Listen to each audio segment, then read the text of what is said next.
नमस्कार, राम राम। फिर से आप सभी का स्वागत है आपके अपने चैनल एग्जाम फ्यूल पे। तो चलिए, हमने आपको उस दिन विज्ञान के लेवल में मतलब सफर में बीच में छोड़ दिया था। हमने आपको ये बोला था कि आपको हृदय की संरचना यानी कि वो कैसे ब्लड को पंप करता है वो आपको नेक्स्ट वीडियो में बताएंगे।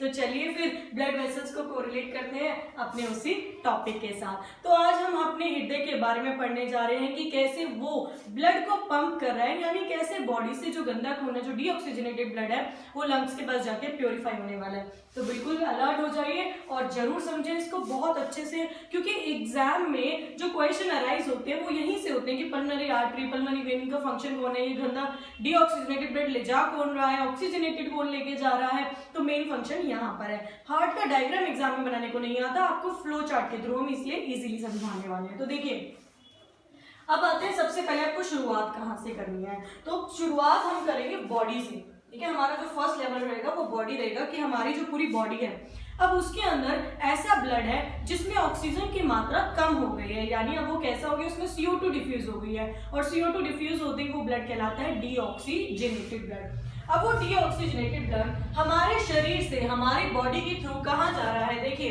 एरो को बहुत अच्छे से देखेंगे आप, मैंने एरो बनाया है, ये बॉडी के थ्रू जा रहा है ऊपर। लेकर कौन जा रहा है इसको, वीना कावा लेके जा रहे हैं, जिसे हम क्या कहते हैं, महाशिरा कहते हैं। वीना कावा हमारी बॉडी से सारा गंदा यानी डीऑक्सीजनेटेड ब्लड लेकर जा रही है। डीऑक्सीजनेटेड ब्लड को हम ब्लू से रिप्रेजेंट करते हैं और ऑक्सीजनेटेड ब्लड को हम रेड से रिप्रेजेंट करते हैं। इसके बारे में मैंने आपको ब्लड वेसल्स के वीडियो में बताया था, डिस्क्रिप्शन में उसका लिंक दे दूंगी, तो जरूर देखना जिन्होंने अभी तक नहीं देखी है।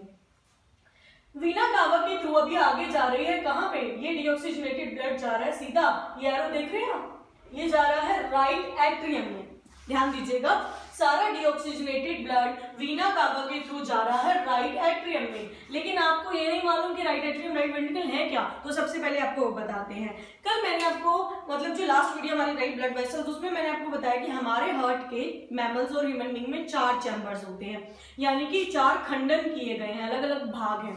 तो हृदय को 4 इन भागों में बांटा गया है, right atrium, left atrium, right ventricle, left ventricle. ठीक है, तो 2 दाएं हिस्से हैं और 2 बाएं हिस्से हैं। देखिए, एट्रियम्स को अलिंद बोलते हैं और वेंट्रिकल्स को क्या बोलते हैं, निलय के नाम से जानते हैं। वेंट्रिकल्स के बारे में मैं आपको बताती हूँ कि एज कंपेयर टू एट्रियम, इसकी जो दीवारें होती हैं, वॉल्स होती हैं, वो थिकर होती हैं, मोटी होती हैं। ऐसा क्यों होता है, क्योंकि वेंट्रिकल्स को ही पंप करना होता है ब्लड को तेजी से। तो देखिए कैसे काम करता है।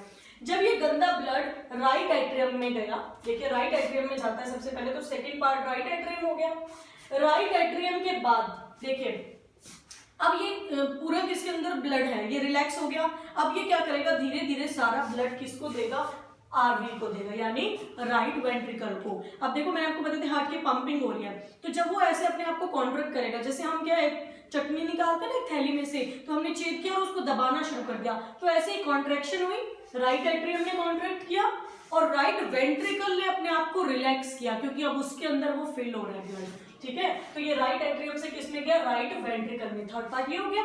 राइट वेंट्रिकल से ये सारा ब्लड, आप देख एरो को बहुत अच्छे से समझे, ये कहाँ जा रहा है, लंग्स के पास जा रहा है। लंग्स के पास ब्लड हमेशा क्या होता है, प्योरीफाई होता है। वो किस तरीके से प्योरीफाई होता है, ये आपको हम आगे नेक्स्ट वीडियो में बताएंगे, जो भी हमारी साइंस की बनेगी एक्सक्रीटरी सिस्टम में, कि किस तरीके से ये ब्लड प्योरीफाई होता है। रेस्पिरेटरी एक्सक्रीटरी में इसके पार्ट्स आ जाएंगे।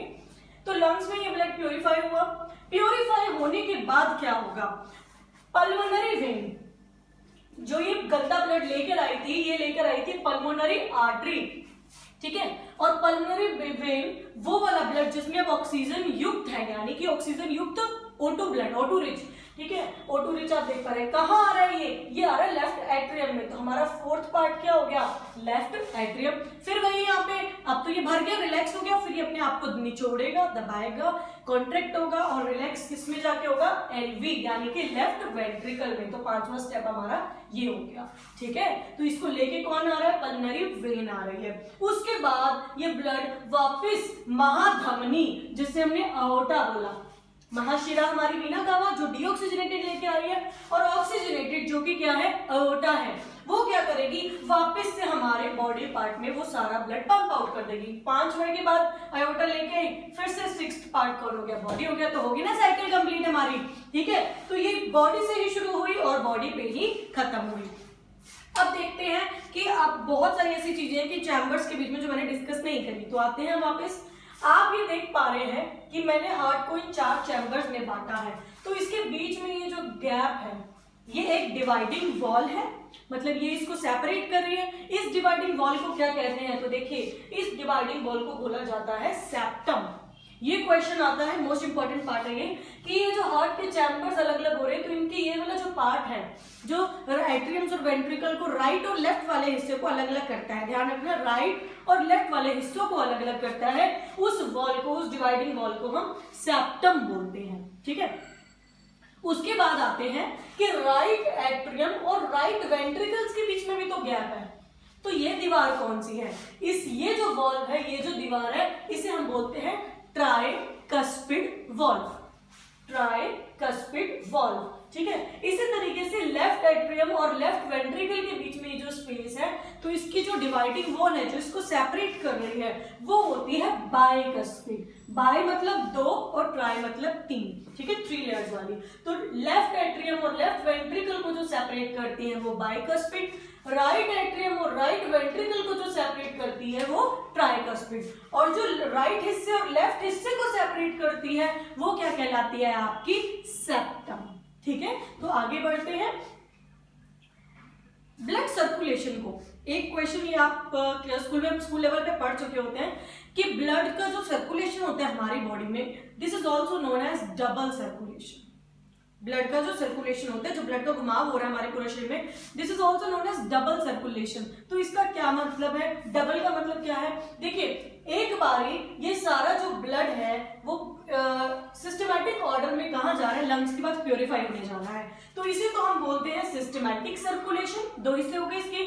और ये ब्लड जो प्योरीफाई होके वापस बॉडी के अंदर आ रहा है इसे हम बोलते हैं पल्मोनरी सर्कुलेशन। ठीक है, तो ये पहली साइकिल और ये सेकंड साइकिल, तो इसी को क्या बोला गया है, डबल सर्कुलेशन, क्योंकि ये 2 बार घूमता है, एक बारी सारा डीऑक्सीजनेटेड लेके घूमेगा, एक बारी सारा ऑक्सीजनेटेड डालेगा, तो इसीलिए this is also known as double circulation. तो आप इसका स्क्रीनशॉट ले लीजिए, ठीक है, कुछ भी ऐसा ना हो जो छूट गया हो, आपका नोट्स बनाइए से बहुत अच्छे से, इनके एरोस को बहुत अच्छे से आपको एक्सप्लेन करना है, समझना है कि कौन सी वाली कहाँ लेके जा रही है। मेन क्वेश्चन यहाँ से अराइज होते हैं कि जो ऑक्सीजनेटेड ब्लड बॉडी में वापस आ रहा है वो किसके थ्रू आ रहा है, आयोटा के थ्रू आ रहा है। जो बॉडी से डीऑक्सीजनेटेड ब्लड जा रहा है लंग्स के पास वो किसके थ्रू जा रहा है, वो वीना कावा यानी कि महाशिरा के थ्रू जा रहा है। इनके बीच में वॉल्व कौन कौन सी, दीवारें कौन कौन सी हैं, किसकी वॉल्स मोर थिकर होती हैं, वेंट्रिकल्स की या एट्रियम की। तो वेंट्रिकल्स यानी निलय की क्या होती है, मोर थिकर होती है, क्योंकि वेंट्रिकल्स को ऊपर लंग्स को पंप करना पड़ता है ब्लड को, ताकि वो क्या हो सके, प्योरीफाई हो सके। अब प्योरीफाइंग ऑर्गन कौन सा है, फिल्टर ऑर्गन कौन सा है, तो वो लंग्स है। तो इस तरीके से हमारी क्या है, हार्ट की स्टडी यहाँ पे कंप्लीट होती है। वीडियो को लाइक करें और शेयर करें अपने दोस्तों के साथ, ताकि वो भी क्या है इस वीडियो को समझ पाए। और जितना भी मैं कोशिश कर रही हूँ कुछ ऐसा पॉइंट ना रहे कि आपका कुछ पकड़ ना बन पाए, जिसपे फिर भी अगर आपको लगता है कि कोई पॉइंट डिस्क्राइब करना रहता है या आप सुनना चाहते हैं तो कॉमेंट बॉक्स में जरूर बताइए।